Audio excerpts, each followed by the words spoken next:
Human beings are a disease, a cancer of this planet. You are a plague. When you think in a linear, just A to B to C way, you can't think holistically. So we've lost our ability and our mental formatting as a society to think and see holistically. You know, so it's actually how we view the world.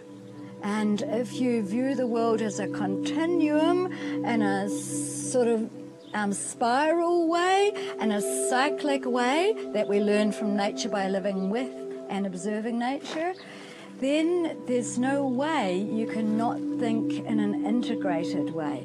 So, yeah, we separated ourselves off to cope and function in this very fast track and very dysfunctional society. We separate ourselves from that, and so we don't have the ability to think common sense anymore. How does that make you feel? The word that comes to me, it's tragic. Throughout my filming journey, I'm starting to slowly realize that the more we are out of harmony with nature, the more our minds get trapped in our matrix illusion. As our minds get sicker, so do our bodies and planet Earth. Well, illness is a state of getting out of balance with the rest of the cosmos or the universe, and which is very well designed and architectured. It's a highly intelligent living system, and if we work in balance with that, then we experience wellness and good health. If we swim against the tide, so to say, it leads to all forms of what we call disease or illness.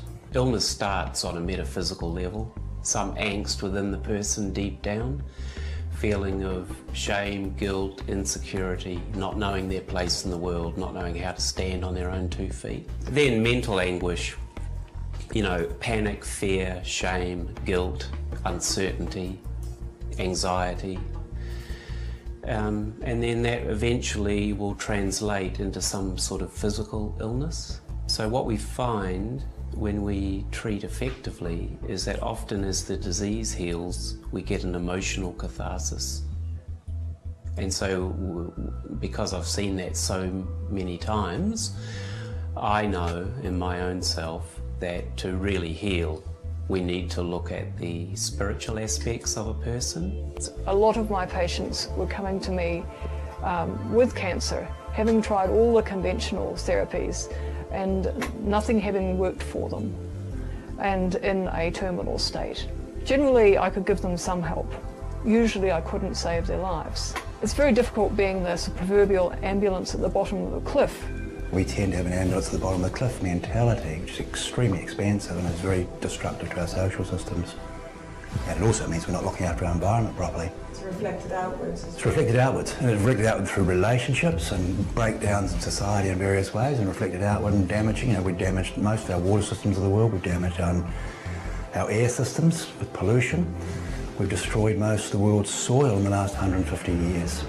Our food's depleted in nutrition. Drugs through the mainstream system are enormously expensive to develop, and they tend to create a lot of side effects that in many cases don't work. They only give about 2 to 3% extra performance above a placebo effect, which is free. Things like dementia and diabetes and obesity and things like that are just going out of control, and the mainstream system doesn't know how to cope with them particularly well. A lot of the medical system was set up for the military. You can understand why military had a budget, and the security of nations depend on the strength of their military. So they got very good at things like operations and managing acute conditions, accidents, things like that. It hasn't changed much. The mainstream medical system is not effective with chronic disease. Dementia may well bankrupt the Western world if we don't immediately start to deal with it more proactively. What's causing this? Well, it's imbalance of the hormones, and this is why I spoke about iodine in the thyroid before, because that's your master gland, and that helps to manage and regulate a lot of your hormone systems. The other important thing in relation to that is the adrenal system. And that's your energy and immunity gland, and the adrenals control or regulate about 50 hormones. So between the adrenals and the thyroid, it's actually really, really simple and very cost effective to help people deal with the majority of their health issues. Then if you treat the gut as well, and because the majority of the cells in the body are in the gut, 90% of the cells in your body are bacteria or bacteria-related cells, and they're primarily in your gut. Did you know that there are over 100 trillion biotica called the bionome that live in our gut? And they mitigate all cell metabolism. They're cofactors in producing enzymes which break down our food. And they are called good and bad bacterium that live in our bionome. Yeast and fungus. When a yeast turns to a fungus, the next stage is a cancer. So when you're eating sugar and you're eating processed food, it feeds, not only feeds the Candida albicans, which you get all these bacteria when you're born from your mother's milk and when you come through the vaginal passage. So cesarean kids might be more susceptible to immune problems. The bionome creates the chemical soup for all cell metabolism, for nervous function, and essentially for immunity. And immunity is a huge topic, dear to my heart. I'm getting tingles, but immunity is something we inherit from our mom, and we get from our environment by getting down and eating dirt and being in with life. And we've been given anti-life, antibiotics. That whole process has been taken away from us. Diet. Now, you know, I'm not, totally committed, you know, to a healthy diet, because my lifestyle, you know, on the front line of the anti-fracking community doesn't actually lend itself to that. But it's make the effort. You know, it's stay away from the junk food. I mean, you're not going to find me at a McDonald's or a Burger King or a KFC, you know, anytime soon. Watch what you're drinking. You know, I mean, even bottled water, some of the bottled water has fluoride in it. Work in terms of looking after your health. You know, we're using natural medicines, which are about prevention rather than cure, which is why the pharmaceutical industry is desperate to shut them down. Stimulants like coffee and sugar and processed foods, and especially dairy and wheat, are so irritating to the gut lining. You look at a lot of reptiles and they sit on a rock and feed themselves, and they sit on a rock and they feed themselves, and that's what they do. And that's what happens to people, in a general term, whose adrenals are depleted to a certain level.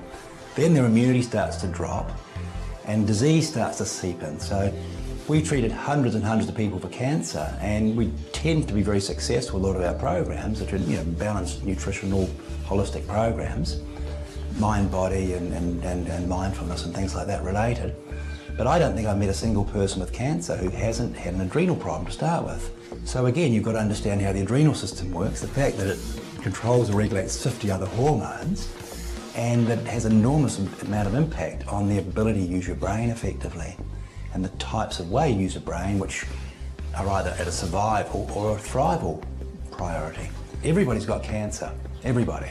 And even a newborn child's got cancer, but the immune system tends to take care of it. And this is, again, understanding the intelligence behind the system that we live in.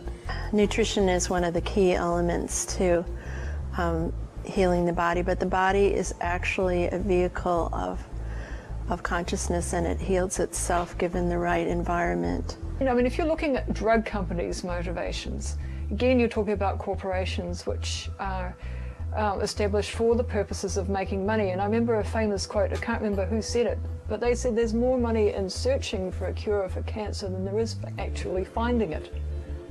And there are huge numbers of drugs for cancer on the market, and many of them are very expensive. The new ones are very expensive. As the old ones get old, of course, they're no longer patented, so they're not so expensive. Tobacco companies would fund research which was designed not to show a problem, and then publish it, and then trumpet the results loudly through multimedia channels. You know, if you were to follow a busy doctor as he makes his daily round of calls, you'd find yourself having a mighty busy time keeping up with him. Time out for many men of medicine usually means just long enough to enjoy a cigarette. And because they know what a pleasure it is to smoke a mild, good-tasting cigarette, they're particular about the brand they choose. So we know about the heart a lot more now, and it's not just for pumping blood, it's a whole issue that relates to things like compassion and consciousness and empathy. The cosmos is clever, the body is clever, and the more you learn, the more you realise just how clever the whole system is. As I'm treating with ozone, there's a very high probability that we're going to overcome the physical illness. So what I say to the person is, as you recover from this, you might want to start developing a new mindset now, because I can tell you your physical problems are going to ease. So that's not going to be in your life anymore. But if you've got the old mindset, well, what's going to stop it just coming back? So start now thinking about how you want to think about yourself, how you want to approach the world, and what your philosophy of life is going to be. Grow into your higher self. Become that for which you pray. People come and they expect a practitioner to cure them. The way I see it is that the body has an innate ability to heal itself given the right conditions. A lot of people are they're degenerating because of the system that we're in. And what I think that you're asking and what we're inquiring about is, how do we pick ourselves up and step out of that? And the first place to go is nutrition. Grow your own food, drink pure water, surround yourself with uplifting ideas and people, and get the issues and the tissues out. Our bodies are lodging all our history or her story in the very tissues of our body. And talking about them doesn't do it. We need to move that story, that energy in by deep breath work, by going out in nature and connecting.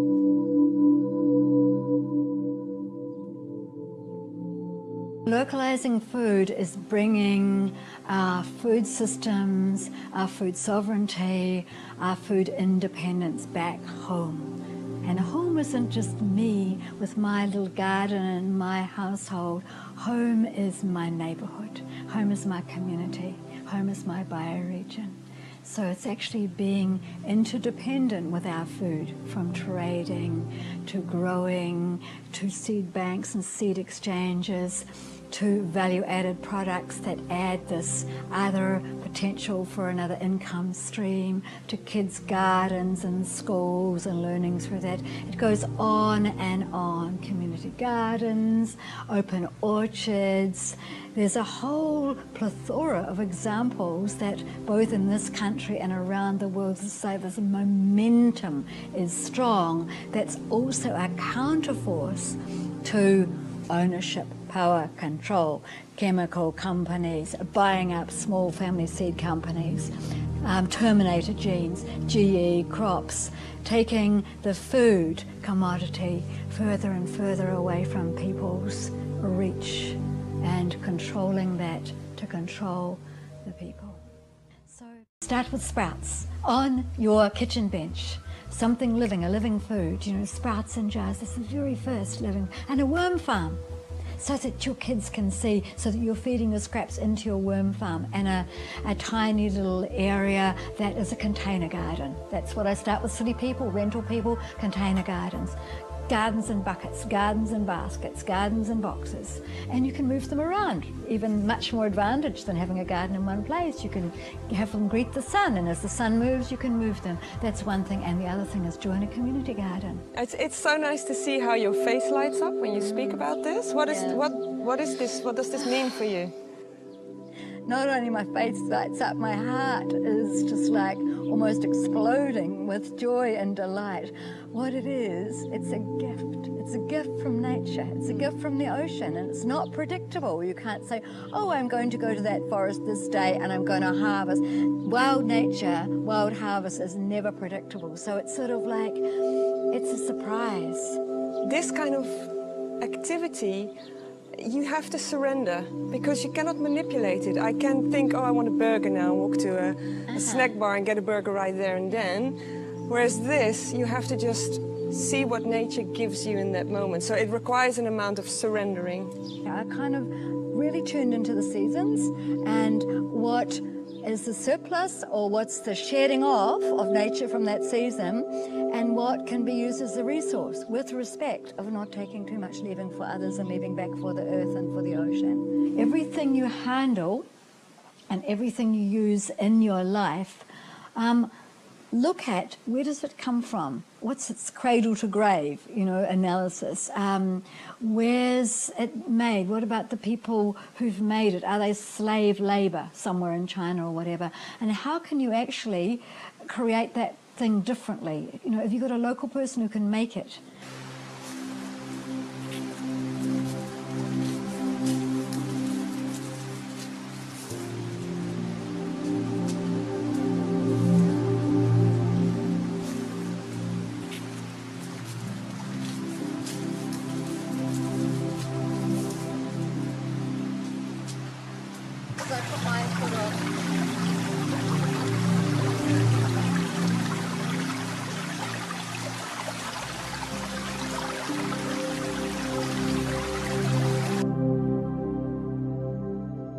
Welcome to Streamsong, name of my home.